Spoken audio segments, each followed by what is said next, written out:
But I want to jump right into what I think you do better than anybody else in the country. And I mean that at every division level, every sport. I think you are a role model for the 21st century on how to market your program. And I want to talk about your social media. Yeah, thanks. Okay. So I want people to understand when you started this, you didn't have any followers on Instagram, right? You started with Zero. okay. Yeah. And you now have 29,700 followers on Instagram. Did you know that number? Yeah, I did. It crawls really fast now, so it changes on the daily. And it's going to keep growing. It's going to quadruple at some point very, very quickly. So Yeah. I have a favorite Instagram post, and I think you know which one it is because No. I was just Yes, it's everybody's favorite right now. it's so good.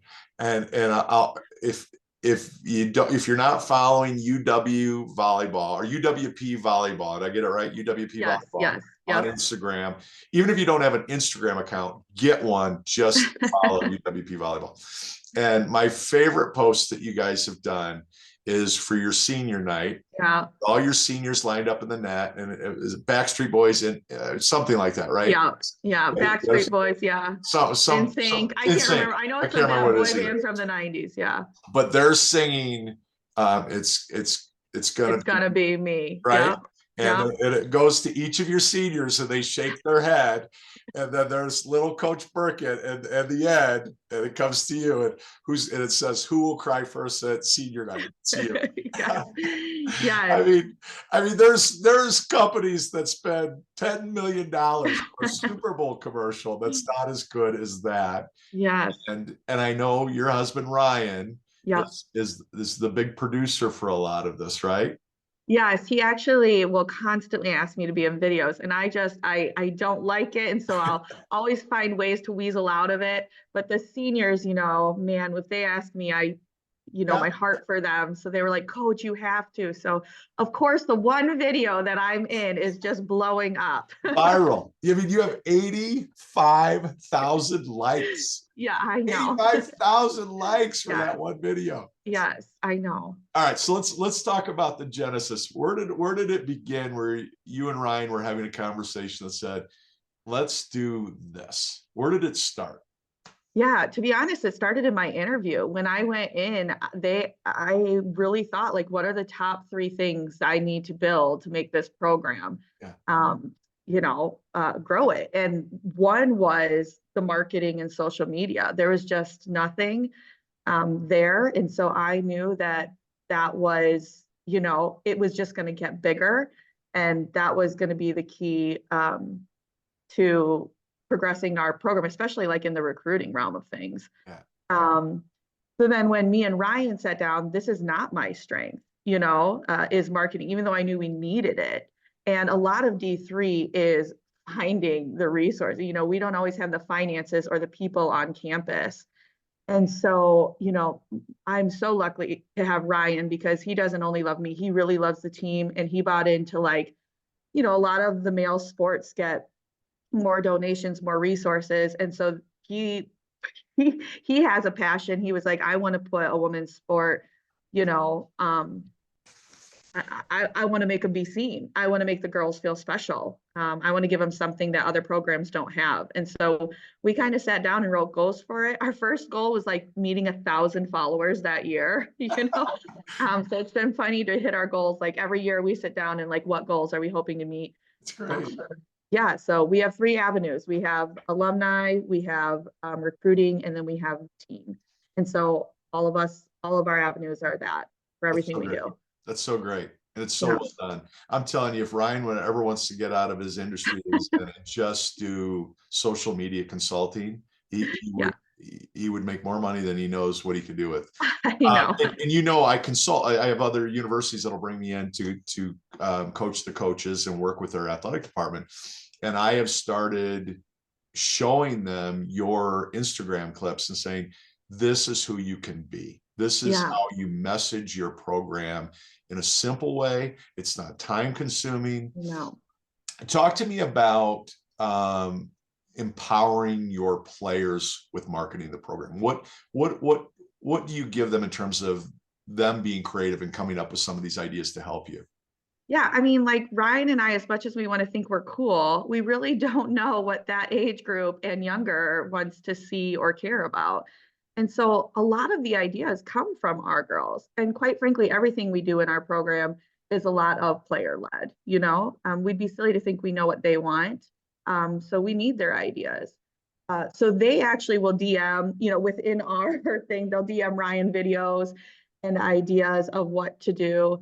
Um, and, you know, we use them for many things, even empowering wise. When we post, it's a cultural thing too.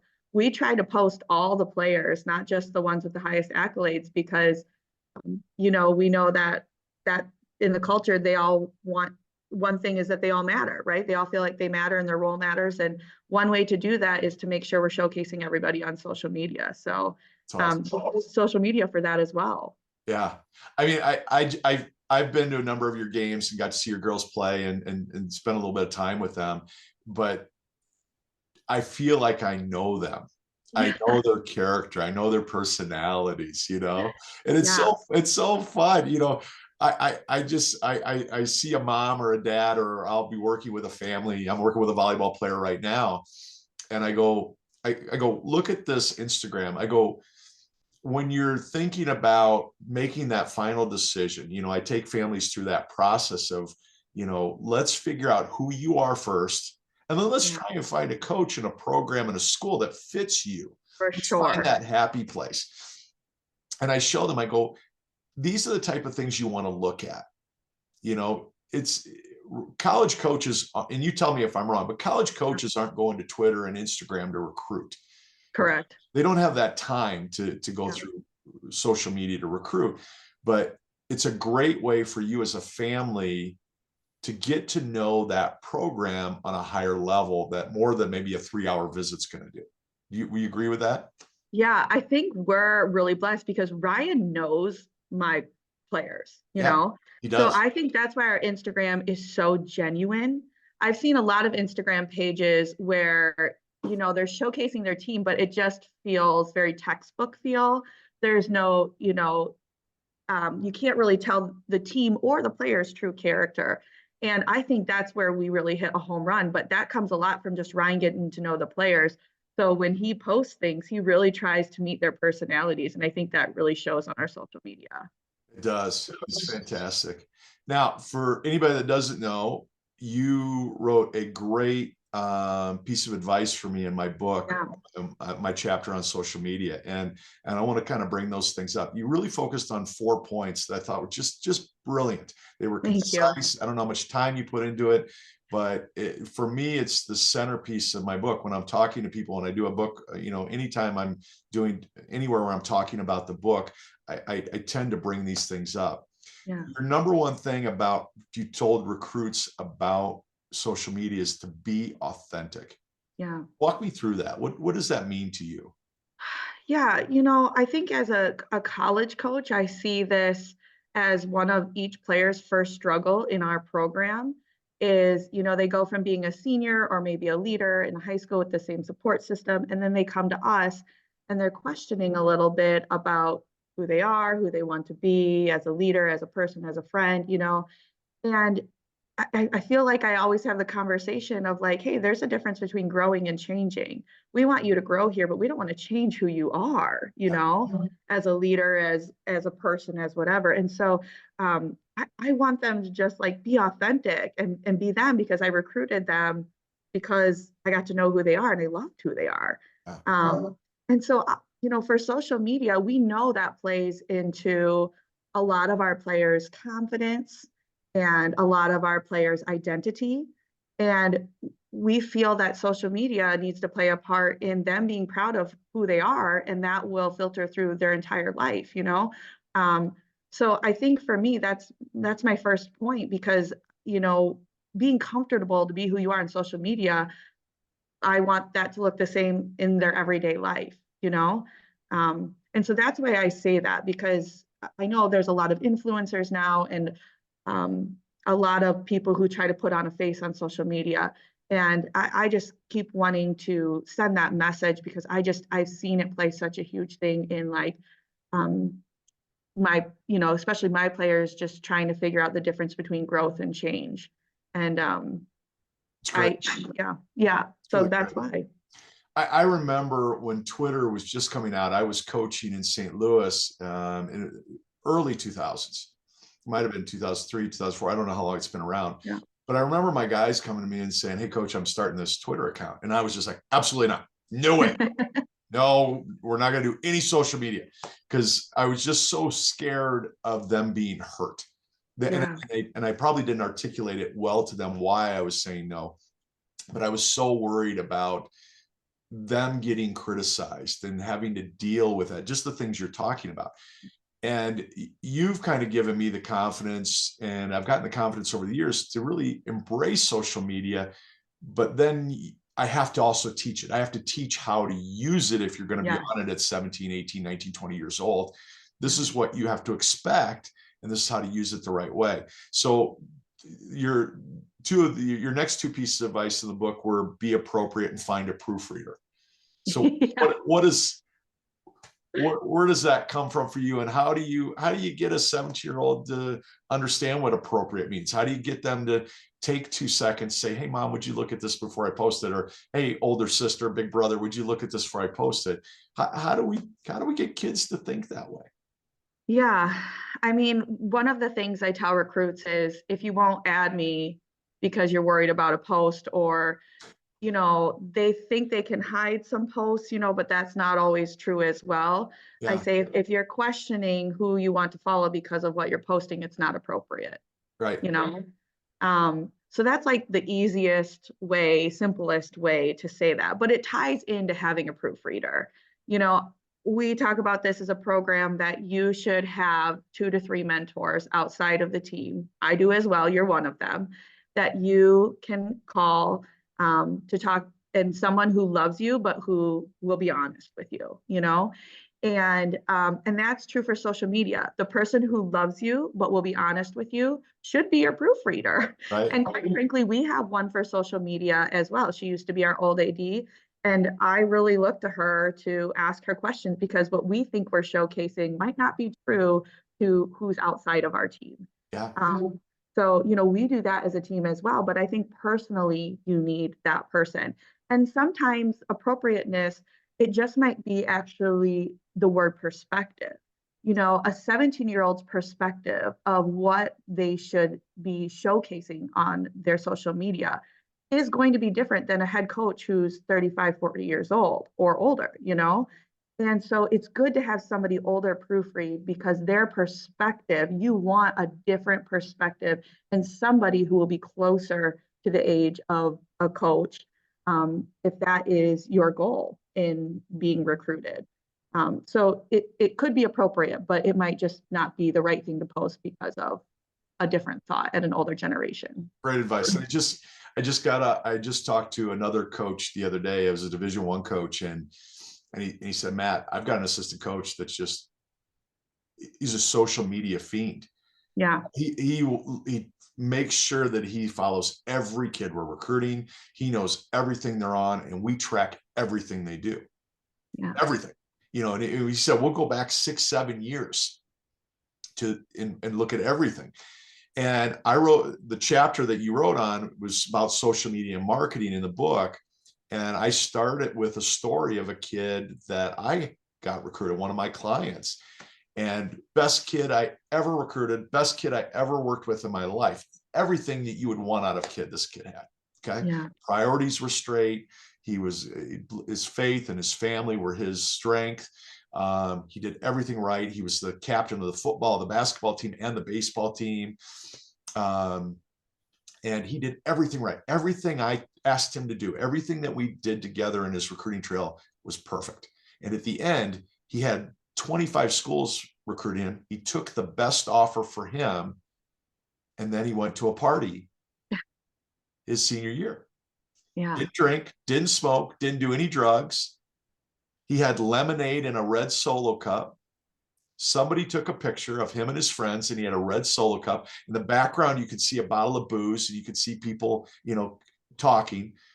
And that kid that took that picture posted on their site, not his. Yeah. And because he signed at a Christian school that had very tight rules about drinking and smoking, his scholarship that would have paid for his entire education got rescinded. And that Yeah. poor kid who just wanted one night to be with his friends, one picture affected his scholarship and he lost that scholarship. So Yeah. your fourth point in the book, your fourth point of advice was control your story. Yeah. So what's your advice to a mom and a dad and a student athlete about controlling their story? What does that mean? Does that mean we got to lock ourselves in our house and turn off the internet? You know, what does that mean? Control your story. You know, there are some settings on social media. Can we control everything? No. I actually thought that chapter was a great chapter, not only for recruits, but for college coaches. You know, Yeah. I thought that taught some lessons of recruiting, of just like assumptions and Yep. things like that. So that's why I really like your book. It's a recruiting book, but it's also great for coaches to read because there's some lessons in there for all of us as well. But you know, controlling, there are settings there where like if somebody posts your name on it, you have to be notified. So you can delete or you can handle that right away. There's some where a post can't go up unless you've approved it, you know. And of course, this is all in like the fine writing. But if you are going to have an Instagram and you are wanting to be a college athlete, or quite frankly, just get a job later in life, Right. it's just now important to read the fine print. You know, it's just important to read the fine print. Now, I also think it's good to have conversations with the people around you. You know, that's one thing. I was a lot like that kid. I think I really connected with that story because I was that kid. I didn't do anything wrong, you know, but I still wanted to socialize. So I would go to things and just look like it because I wanted to be there, but not do any of the drinking or anything like that, you know? Yeah, that was me. Yeah. Yeah. And so I get that. And, you know, I became really good at telling everyone around me, don't post. I mean, I was a coach at such a young age, you know? Sure. So I was like, don't post anything with my face in it. I mean, I just was adamant to tell everybody that. And so can you control everybody? No, but I really think sharing that with people around you is okay to do. And it does help. You know, it does help that even now with a parent as my children, I ask that same question, you know. Yeah. And my sisters, brothers, all their aunts, uncles, grandparents will ask, hey, do you mind if I post this from your boys? But, you know, even as a parent now, I ask that because I don't want my kids' faces just blown up everywhere on everybody's Right. pages. That's right. Yeah. And your Aunt Oh. Karen is the same way. I mean, the school sends out that form every year. Can we use your child for Yes, our marketing and on our website? And she always checks no. You know, there's so correct. many reasons that we do that. But you know, we just have a great fear. They're not ready for that yet. We don't want somebody, you know, and it's a school site, so probably nothing's ever going to happen of it. But we're really cautious of it at their age, you know, and it's For, a smart thing. for sure. For sure. Yeah. So, All right, let's talk program building a little bit. Okay. okay. Sure. Um, you are starting to break through the ice of where you wanted to get with your program. Yeah. Okay. I'm starting a program brand new as well, and I'm going through the hardships that you went through 5-6 years ago. Sure. Yeah. Okay. And I want anybody that's listening, whether you're an athletic director, whether you're a coach, whether you're a parent, whether you're a student athlete, whoever's listening to this, I want them to hear from you how hard it is, even if you've taken over a program that had a long history of success like you did. But when you have to start over, when you're building a program from scratch, how challenging it is, because you can't just take over somebody else's culture. You can't take somebody else's philosophies. It has to be yours. So talk about that, because you've taken over a program in probably the toughest conference in the country for women's volleyball, right? Yeah. I Yeah, don't think for sure. going to argue that. No. I mean, when you can consistently put the committee just dropped the ball this year, but consistently there's 3 or 4 teams that are in the national tournament out of that conference. Yep. You know that it's a great league. You've now won back-to-back 20-win seasons, which is remarkable. Any coach would cut off a finger to have that. Yes. Talk about What happened when you took the job to where it is now? And what have you learned about building that program? Yeah. So when I took over, the culture was for sure the hardest thing to build. I don't think we changed anything super fast. But even, the smallest things, I got a lot met with, this is stupid. This is not how we did things. Um, Yep. um, the list goes on and on. I had crying on the bench during games. Um, I had, when we started getting really great recruits, our starting lineup didn't stay the same, and they weren't used to that either. They were like, well, I feel like if I make a mistake, you just pull me. And I was like, in your recruiting meeting, I told you that if you want to join this program, you're going to be challenged every day, every game, and you've got to earn it, Right. And they would say yes, but there's a difference between saying yes in that moment and then feeling what that feels like and going through that grit and that challenge, And if they've never been through that, which my team hadn't, there's a lot of lessons and a lot of things to learn. And the truth is, us coaches can't teach it all. So you need to one of the advices you gave me a long time ago, Matt, that I hold on to dearly was, you need to build that silent army. So you can't get all 20 on the bus right now, but can you get 4, 5? And that's really how I built. I was like, okay, who are my examples? Who can I grow into that example? Who can I recruit as that example? And that's really how I built it, is that silent army is, okay, we have 4 now. And now they were working really hard in the off season. And luckily they were good. Yeah. So then my team's like, okay, I'm going to work hard in the off season, and it wasn't because I said work hard in the off season, because the first year it was me just saying it and them trying to buy into it. And it was tough. But then when you have players just doing it and being the example of it, now the whole team buys in.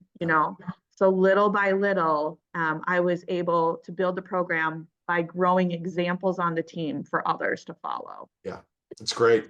And you've done such a good job of finding those kids that you want to coach, that fit you.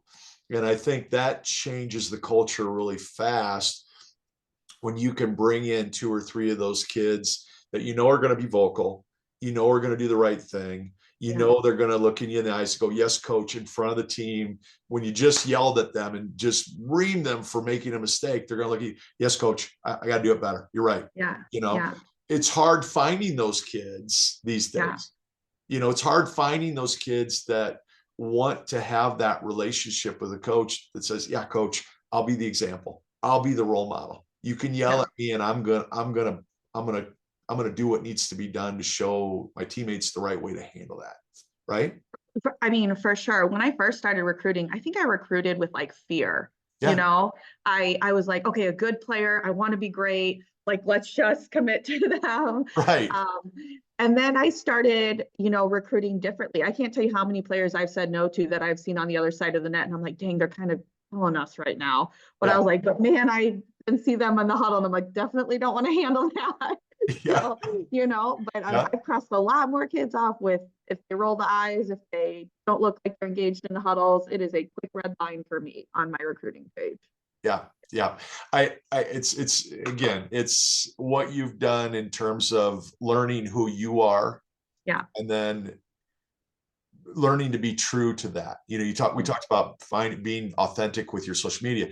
I think you have to, as a coach, and I'm going through this now, I've been coaching for almost 30 years, but I have to remind myself, okay, I have to be authentic to what I see. It's not working. We just lost 4 games in a row to 4 state ranked teams, but I'm seeing growth. I have to be true to who I am. Yeah, right? For sure. Yeah. Yeah. And that's the hardest part about building, is you're believing in something that might not all be there yet. Yeah. That's right. But that's also where your mentors come in, and an amazing assistant coach comes in. Yeah, it's so valuable. I look at the years that I've had, we went to the national tournament, or we won conference championships, and I always had an assistant coach that I could trust. And that was so important to me this year when I took over a program. We don't have any money. There's, we're practicing at 3:30. I don't have any teachers that can do it. So I'm bringing in people that work for a living. Yeah. And I convinced the guy that I know really, really well, and I've coached with him before. And I knew he was going to come in and I could step off the floor and there was still going to be discipline. There was still going to be preciseness. We were still going to get things done when I wasn't in the gym. And that was so important to me to have. And you've got that now. You want to talk about your system a little bit? Oh my gosh, I struggled with him, definitely opposite of me, but I really took a lot of time figuring out what questions I wanted to ask when I hired him, because I didn't want just somebody who knew the X's and the O's. I needed somebody who would challenge me, but appropriately, who would, we all have different communication styles. I needed a different communication style than me for the team, but I also needed one that was good with me. So when we had hard conversations, we could actually get somewhere. Right. So yeah, he's been amazing. We've been together for 5 years, which I just think is a blessing, especially at huge. The D3 level. But he's the opposite of me in so many great ways. So I always say hire someone who's not like you, but who will buy into you and your vision, because you want somebody who won't question but will challenge you. Yes. And I think there's a difference in that. There really is. There really is. And to find somebody that understands that line and, yes. and can be consistent with that line is really hard to find. For sure. Especially when you can't give them $65,000. Yeah. Right? Yes. Yes. I talked to another D3 coach yesterday that coaches women, and I talked to him about his philosophy on recruiting. He kind of said the same thing you did. When it started out, it was all about where's the best talent? Where's the best talent? And he goes, now I'm 25 years into this, and talent is like the 5th thing I'm looking for. So I'm going to give you his three things that he looks for, and I want to get your opinion on. He said, my number one thing is academic fit. Can this kid come in, get a degree, fit our academics, and handle the level? Number 2, do they like the sport? He goes, it's so amazing.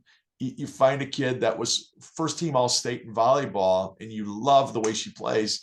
And then you start talking to her and she really doesn't like volleyball. You know what I mean? He goes, so it's so important for me to find somebody that loves the sport, that just loves playing it. And he goes, and then the third thing for me is, are they hungry? Do they compete? When I watch their film, when I go watch them play, is there a hunger? When you hear those 3 things, would you add anything to it? Do you disagree with any of those? No, I mean, for sure, agree. If academics isn't in one of the top 3, I think coaches need to take a look in the mirror and realize maybe their values are a little off on what their purpose should be as a college coach, Right. But no, I don't agree with that. When you talked about, the hunger of the game, or just the competitiveness, I've changed my recruiting meetings where I like to hear a lot more about the challenges of their life, and the adversities they've gone through. Because, when you step on as a freshman, there's just so much change and adversity that happens right away. And if they really haven't been through much, it's a little bit telling for me how they might react with their first true life challenge. So I really like kids who I've been through this, even a kid who's been through an injury. And I love to hear that story. I'm like, oh man, I love that grit that you just talked about. Right. But yeah, one thing that I wish recruits would stop saying is, in letters, I hear a lot of, I want to play volleyball because I've been playing since I was 10. And it's like, well, just because you've been playing the sport forever, that's not a want. I don't want you to just keep going because it's just been in your life. Yeah. That's not being hungry. That's just going through the motions of life. Yeah. And so that's the answer I hear a lot. How would you advise them to rephrase that? I would say I really believe in hard work. I've worked really hard in this sport because I've had a dream of playing college volleyball since I've been 10, something like that. But usually it's just well, I've been playing since I've been 10. So, and with club volleyball, it's been a beautiful thing, but they feed on that message so early now, right? You're 10 years old, you're going to play club, we're going to get you ready for college. And so, are you just saying that story because that story has been told you since you're young, or do you believe in that story? Right. Because that's what you truly have wanted. Yeah. And there's a difference.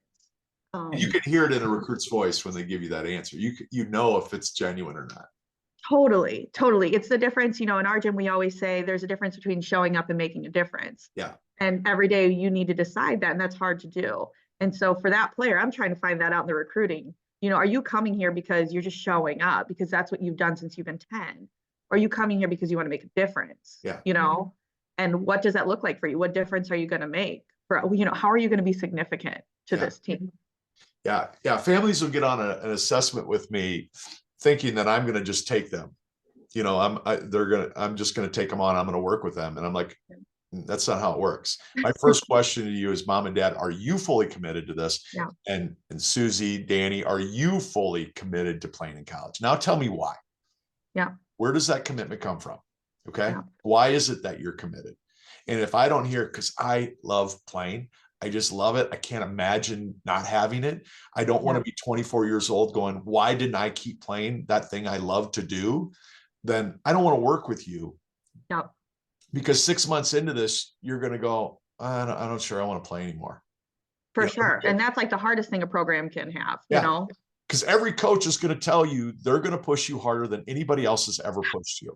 Yeah. And you're going to start getting scared. And if you don't love that, if that doesn't inspire you, you're not ready to play in college. That's why for every 100 recruitable high school athletes, only 7 will ever play in their sport in college. 7%. So if you don't love it and you're not committed to it, where are you at? Right? Yeah, for sure. Yeah. Yeah. And the coaches who will call me who are new, I say, don't be scared to say that in a recruiting meeting. Yeah. Be more scared to not say that. And then you're surprised when they're on your team. That's right. So in the recruiting meeting, I'm very honest about like what you'll like about me, what you might not, what our adversities are. Like I always say, the worst thing that can happen is you come here and you're surprised. Yeah. Like that is not what I want. So I got to tell you when you join a team, we can't believe that everything's just good and beautiful and rainbows and lollipops. I've got to share the whole story. But quite frankly, I don't want it to be all good because you won't grow then. That's right. You need to go through challenges and adversity. So, I always say to new college coaches, I'm like, don't be scared to share the hard because it will be harder if they leave the first year because they had no clue. Great advice. Great advice. Yeah, I'm the same way. When I interview for a coaching job anymore, I tell them, listen, the players aren't going to like me some days. They're going to be just ready to pull their hair out with me. And Mom and Dad, there's going to be days where you're not going to like me because I'm going to be doing the job. You're going to see me really make them work on the floor in games and in practices, and they're going to come home and they're going to be worn out. But I will get them back up. I care about them. I know as a former athlete that what I thought my potential was and what my coach could get me to were two completely different things. And I'm not doing my job as a coach if I don't make you work through what I call the governor. A big 16-wheeler has a governor. That truck won't go faster than 65 miles an hour. You can hammer it, and it's going to slow you down. And all of our bodies and our minds have that. I haven't met a kid yet that didn't have a governor, and I had to push that kid through that. Right? Oh, for sure. Mm-hmm. Do you see that with your girls? Oh, every single one of them. Yeah. Every single one of them. And it's all different of why that is there. It is all different of what is slowing them down.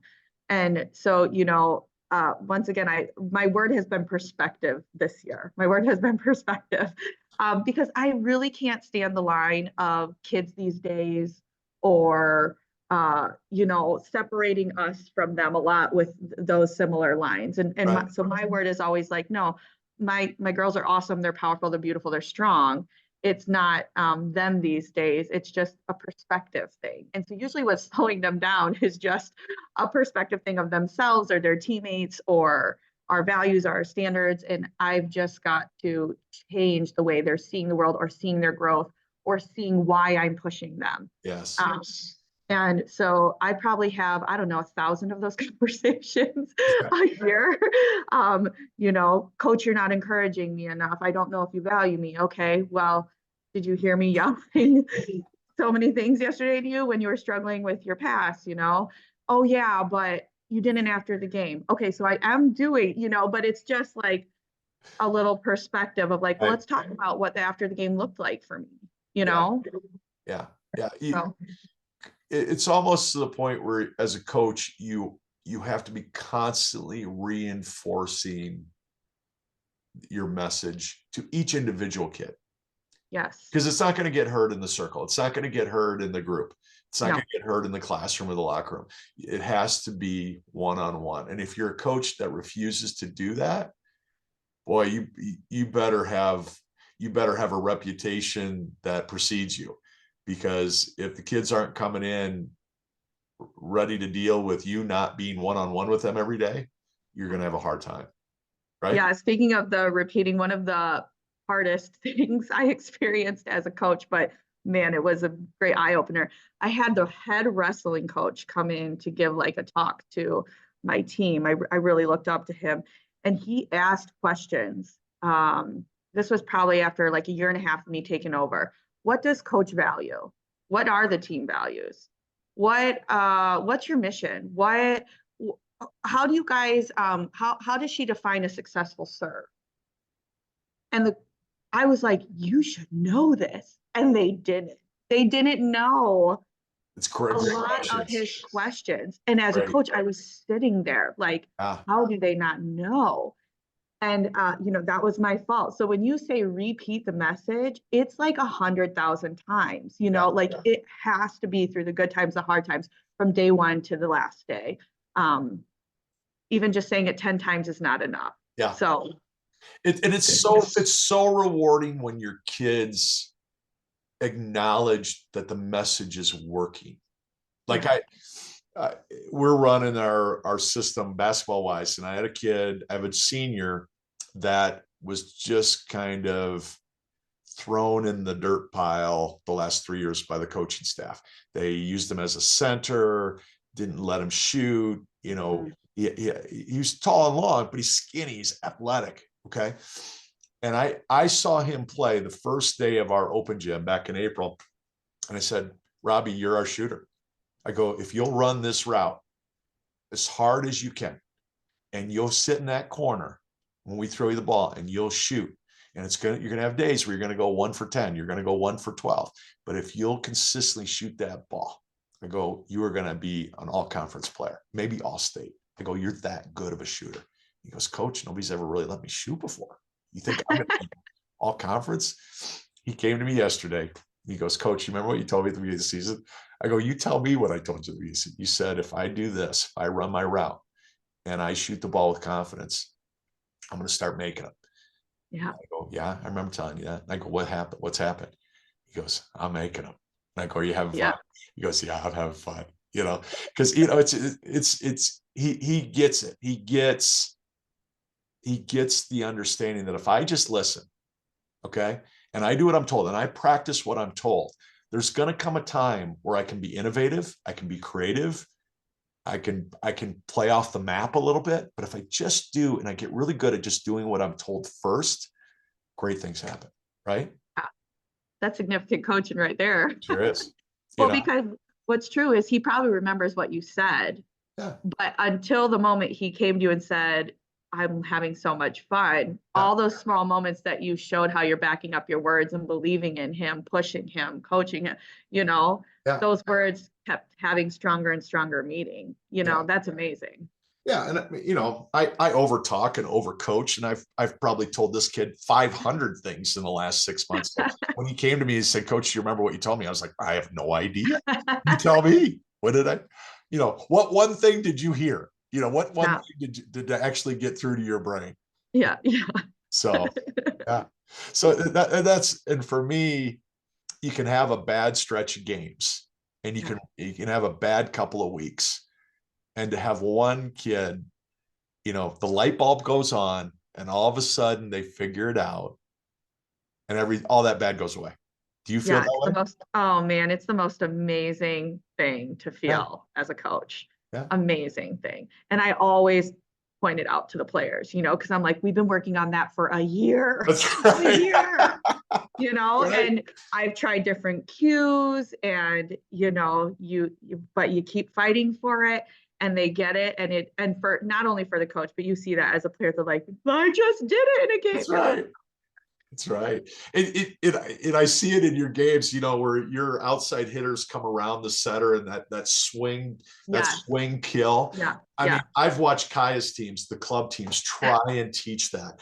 And the coaches are just pulling their hair out, the Yes. timing and how hard that play is alone, and the middle hitter timing when you want that quick slam. So Yeah. I can't imagine what you go through to get kids to learn some of that stuff.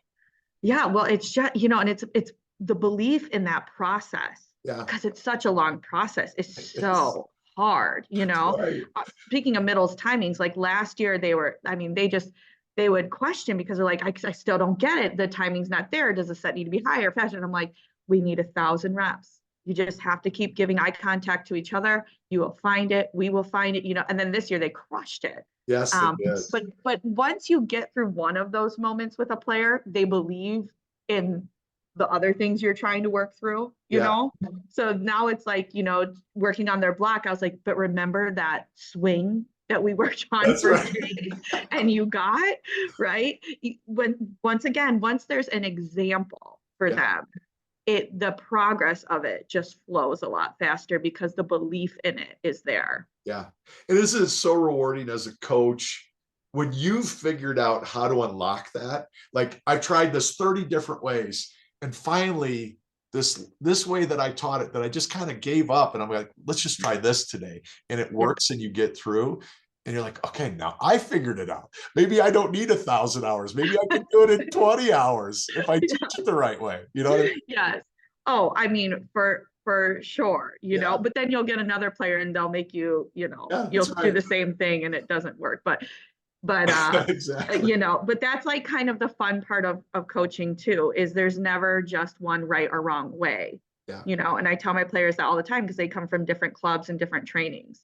And I always say the goal in our gym is not to decide who's right and wrong. The goal in our gym is to make sure we all grow stronger. That's right. And we've got to stay creative in our thinking of how we do that. Yeah. And I'm going to remind you, because it's greatly different. Yeah. When you're a female coach compared to a male coach, we can talk all day about equality and fairness, but at the end of the day, I'm never going to have a baby. I'm never going to be the mother of children. I'm never going to have to go through 10 months of pregnancy. And it's really different for a female to a male, because your sacrifices, no matter what we say, are much greater than mine. Yeah. So I want you to remember, as you're going through what you're going through right now, those moments of breakthrough, those moments of joy that you're experiencing, and the moments of love for coaching. I don't want you to forget that. Yeah. Okay?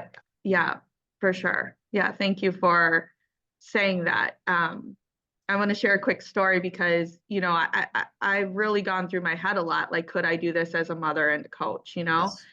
And I ask that question a lot because I want to be the best coach and I want to be the best mother. And I needed to make sure I was capable of that, this season alone, I was throwing up a lot. I was, my energy sometimes wasn't there. And I drew the girls into that journey. I had many conversations with them about it. And I just said, one day when you become a mom, I want to be the person you can look at and say, coach did it and we supported her. And, and then I want to be that person for you in that moment. Right. But just this banquet, I had 7 seniors and all 7 speeches thanked Ryan, Ellen, who's my assistant's wife, and our children. And I just thought that was so amazing Huge. for the human beings they are, Yeah. And they said, I just want to say thank you because I know coaching us, there's sacrifices to the family. And I'm so thankful you share coach with us. And I just thought, wow, how, I don't know, that just choked me up and made me tear that It's fantastic. They have that perspective. Yeah. It's so important. And, you even see it in Hollywood. A woman will have 3 or 4 great movies, and then she'll have a baby, and then she'll disappear for 10 years. And it's almost like she's not marketable anymore because she had a baby. People know that she publicly had a baby. And you see it in coaching where, coaches don't get that support after they have a child, or you know, they've got a marriage that just isn't supportive of those 4 months where you've got to be there every day. For sure. Yep. So it's just really important for families to really understand that coaches are parents. They have lives, they have emotions, we make mistakes, and the more everybody is treating everybody like a human being and as an individual, the more we all grow, the more we all end up getting the result that we want, right? For sure. Yes. Yes. I mean, how awesome would the world be if we could all just, sit back and see each other more as humans than the one identity that they want to put on us, and measure us by. That's right. That's right. Samantha, I love you. I'm so darn proud of you. You've done just amazing work. Your growth in your program and your personal growth and all the obstacles and challenges that have been thrown at you to continue to grow this program and to make it a viral program where everybody wants to just see what you're doing and see how you're doing it. And it's just really impressive. Well, I appreciate that. I wouldn't be here today without you staying by my side through it all. I'm so excited for your journey, for you to share your wisdom with so many others. I'm not going to lie. I'm sometimes get jealous because you've always been like my wisdom person. No, I'm kidding. I always will be. I don't know about the wisdom part, but I'm always your person. No, I mean, you're my person for a reason, and I'm really excited for the world that they get to, I get to share you now, and they get to hear from you what I've gotten here all these years, because I know I wouldn't be standing here today without you pushing and supporting me. So you would be, you were born to do this, and I love you. So give everybody a hug for me, and I will. Same. Tell them I miss them, and you and I will definitely talk soon. Thanks. Okay. Yes.